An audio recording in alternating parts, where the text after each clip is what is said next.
اعوذ باللہ من الشیطان الرجیم، بسم اللہ الرحمن الرحیم۔ علم و عمل کے ساتھیوں، السلام علیکم۔ حی القیوم، لامحدود طاقت و قدرت والا، ہم کائنات خالق کے حی القیوم ہونے کے بارے میں بات کریں گے۔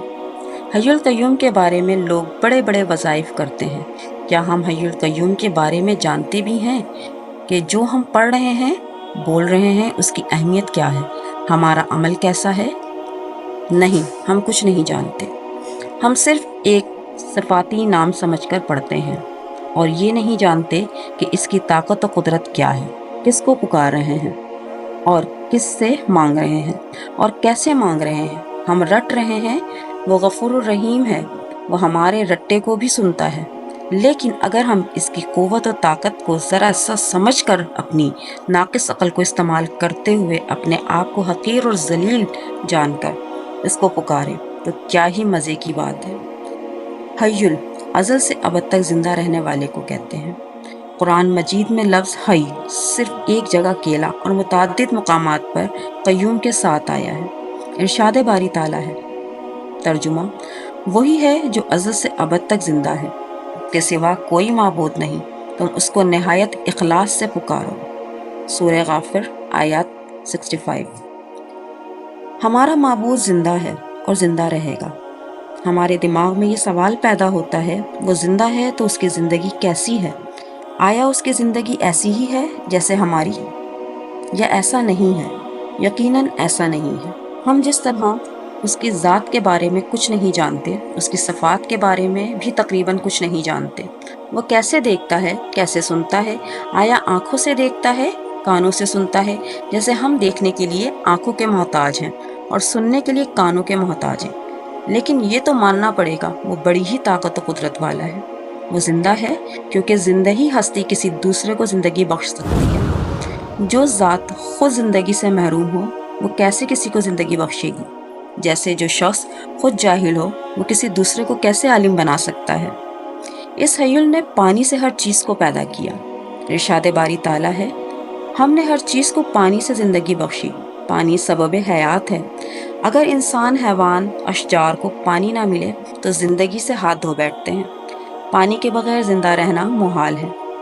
پھولوں اور پھلوں کی زندگی بھی پانی سے ہی نشوونما پاتی ہے، یعنی انسانی وجود سے لے کر کائنات کے ہر ذرے کو پانی سے پیدا کیا گیا۔ لفظ حی کے معنی عربی زبان میں زندہ کے ہیں۔ یہ لفظ اسماء الہی میں سے ہے۔ مراد یہ ہے وہ ہمیشہ زندہ اور باقی رہنے والا ہے اور وہ موت سے بالا تر ہے۔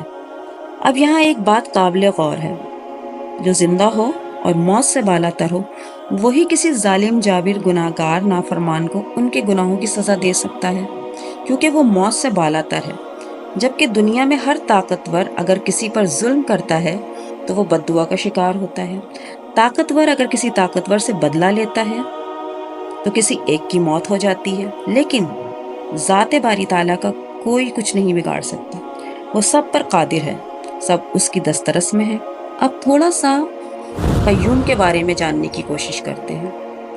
قیوم قیام سے ہے، جو ہمیشہ رہنے والا ہے، بذات خود قائم، خود بھی قائم اور مخلوقات کا قائم رکھنے والا اور خبر گیری کرنے والا۔ یہ لفظ قرآن مجید میں 3 مرتبہ آیا، اور مزے کی بات یہ ہے، تینوں مرتبہ حی کے ساتھ آیا، 2 دفعہ سورہ بقرہ میں اور 1 مرتبہ سورہ طٰہٰ میں۔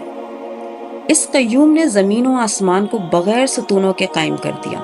بغیر ظاہری ستونوں کے اتنی بھاری بھرکم اور وسعت والی مخلوق کو قائم کرنا اسی قیوم کا کام ہو سکتا ہے۔ یہ چیزیں خود تو قائم نہیں ہوئیں اور نہ یہ خود سے قائم رہ سکتی ہیں، کیونکہ ان میں ایسی قوت و شعور نہیں کہ وہ خود قائم رہ سکیں۔ یہ زمین، آسمان، چاند، سورج، ستارے، سیارے کسی ستون یا کسی رسی سے بندھے ہوئے نہیں، مگر ان کو کسی ایسی قوت نے پکڑ رکھا ہے جو نظر نہیں آتی، لیکن ان کو ایک دوسرے سے فاصلے پر رکھتی ہے، جو مضبوط ترین ستونوں اور محکم ترین رسیوں سے زیادہ مضبوط ہے۔ ایک سیارہ دوسرے سیارے کے گرد کشش و شوق کے تحت چکر لگاتا ہے، مگر اپنے محور پر قائم رہتا ہے اور دوسرے سے ٹکراؤ کا شکار نہیں ہوتا۔ یہ سلسلہ نہ جانے کب سے قائم ہے، اور قیامت تک قائم رہے گا۔ پہلی بات یہ کہ اللہ تعالیٰ بذات خود قائم ہے، یعنی وہ کسی بھی کام میں غیر کا محتاج نہیں ہے، بلکہ وہ ہر اعتبار سے خود مختار ہے۔ اور دوسرا یہ کہ اللہ تعالیٰ کے علاوہ ہر چیز، ہر شے، ہر قدم پر اللہ رب العزت کی محتاج ہے۔ حضرت علی کرم اللہ وجہ باب العلم فرماتے ہیں کہ غزوہ بدر میں نے ایک وقت یہ چاہا کہ میں حضور صلی اللہ علیہ وسلم کو دیکھوں کہ آپ کیا کر رہے ہیں۔ پہنچا تو کیا دیکھتا ہوں، آپ صلی اللہ علیہ وسلم سجدے میں سر رکھ کر بار بار یا حی یا قیوم پکارتے ہیں۔ حضرت علی کے نزدیک حی القیوم اسم اعظم ہے، اس سے اس کی عظمت کا اندازہ کیجئے۔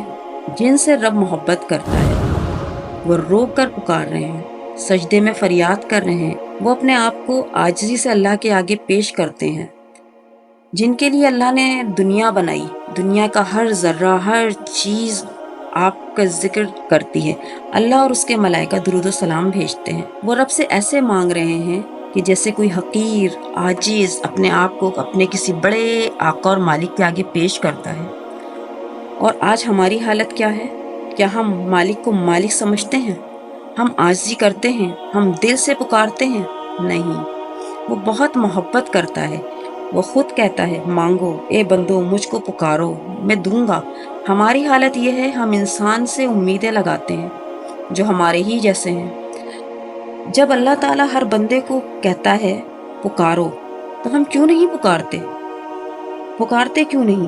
مانگتے کیوں نہیں؟ جب ہم دل سے نہیں پکارتے تو کسی دوسرے کو کیا پڑی ہے کہ وہ ہماری مدد کرے؟ لہٰذا سکون سے اور دل کی گہرائیوں سے اس اسم اعظم کی عظمت کو سمجھتے ہوئے نماز عشاء یا تہجد کے وقت باوضو ہو کر اول و آخر 3 دفعہ درود شریف پڑھیں، اور صرف 313 دفعہ یہ اسم مبارک پڑھیں اور دعا کریں۔ جو مشکل ہو، حاجات ہوگی، اللہ رب العزت کے آگے پیش کریں۔ انشاءاللہ چند ہی دنوں میں مشکل آسان ہو جائے گی، زندگی میں مشکل نہیں رہے گی، خوشیوں کے ساتھ وقت گزرے گا اور اللہ تعالیٰ کی محبت حاصل ہوگی۔ اللہ ہمیں علم و عمل کی توفیق عطا فرمائے، آمین۔ اگر آپ مشکلات میں گھرے ہوئے ہیں تو بسم اللہ کے وظائف اور عمل کے بارے میں جاننے کے لیے اس ویڈیو پر کلک کریں اور صدقہ جاریہ سمجھ کر دوسروں تک شیئر کریں، اور چینل کو سبسکرائب کریں تاکہ آنے والی ہر ویڈیو آپ کو ملتی رہے۔